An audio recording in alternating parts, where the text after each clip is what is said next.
that this game is something you play on your sleep. Like, goddamn.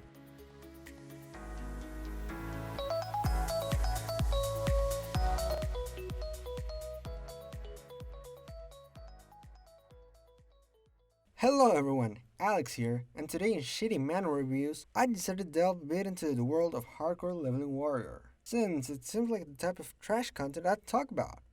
So, why don't we jump right into the story? Unlike what you might have guessed from the title, it isn't some sort of Danmachi ripoff, although it is quite literally another isekai story, which in this case takes place in a video game for the most part because we do have some scenes that are outside that world, and we also see that this game is something you play on your sleep. Like, goddamn. And at the same time, this makes me think more that this series is more of a ripoff to SAO, and to be honest, this type of game would be a weeb dream.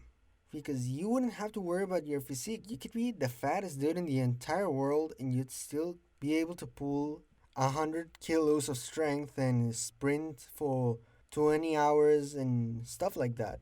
You know, just because it's another body you're in. So I think that would be a pretty good success in the market. Only problem is we don't know how our sleep works properly as far as I'm concerned. But then again, back to the topic because I kind of go on tangents like that. The story is led by a small cast of three main characters, which are Dark, which is like pretty small, somehow has horns in him. That isn't really explained at first, but you eventually get an explanation about it. We get Sora and the redhead douche, whose name is literally the title of the story, so why bother? Otherwise known as the Snob. According to the horn guy, I kind of did make them into kind of minions because they work as some sort of minion. And with Dark, the first one that I mentioned, being a literal whale, he uses the power of money to get everything he wants. In this journey, he has to grow in power in order to get to whatever his grandfather told him his inheritance was gonna be. So you have that. Now, it would be a real shame if his family was to somehow hate the kid. But well, I doubt that happens in anime. It's not like this is Naruto. We also have the girl Sora, which in the lamest terms, she's pretty much a fun girl, but she's strong, so it's passable at first. She also develops further down the story, and that's cool to be honest. And lastly, we have the hardcore leveling warrior, which I'd rather call him the ready douchebag. And well, this guy, he is the number one ranker in this world. I'm gonna call it world even though it's a game because it feels more like an isekai. Change my mind. Really. Like, I don't care what you have to say, I'm gonna say it's an isekai. Because it is. And this guy, hardcore leveling warrior, he's just a man trying to pay off his debt. Which is surprisingly shocking due to the fact that high rankers tend to earn a lot of money out of the game itself. They're seen as celebrities, so that's weird. Why would somebody be in debt if they are the number one? But I digress. Probably some dumb choices. And this story comes at first from the point of view of the douchebag Reddy, who lost every bit of his power. How sad. Due to the class is, which he's a gambler, and whenever they die, they literally lose every stat they had, every level and stuff. So they kind of have to rebuild all over again, which is pretty interesting concept, which makes his death, although meaningless and at first glance, it also makes it into a literal nerve. Then again, he was killed by a weird sword that, honestly, if I ever got my hands on that sword, I would have kept it and used it, just to spite people, because once you get hit 3 times by it, you're gone.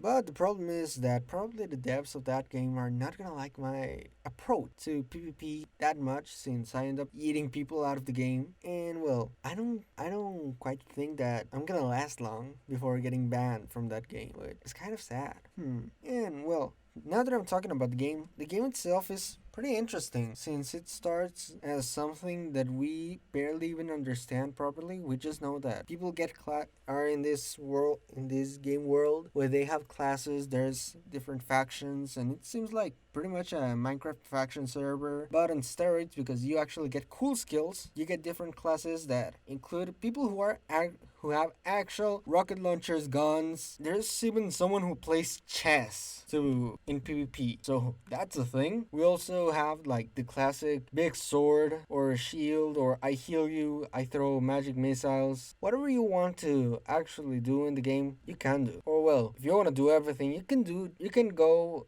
and all start a route and literally get everything. So that's a thing. Now that I think about it, it really is kind of like Sword Art Online, but better.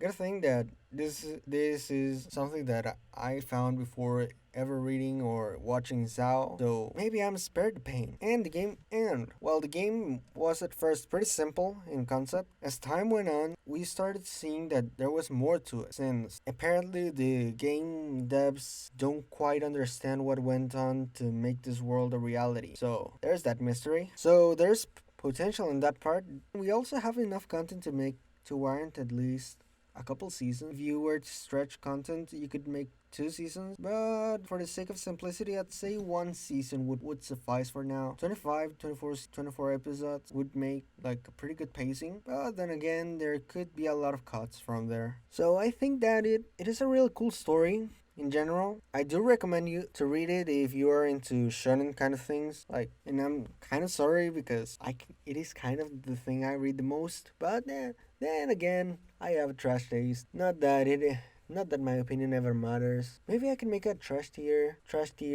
list about like the shittiest series I can find. I'm gonna have to make a series about. And well, the series itself contains pretty cool fight, to be honest. And I'm gonna be putting some images of interesting fights, cool mechanics, and mysterious people who we all know who they are. But then again, it's best left for you to read. So I'm not gonna speak any further of the series. And I'm just gonna tell you, if you wanna watch it, click the link in the description or wherever the card is supposed to be.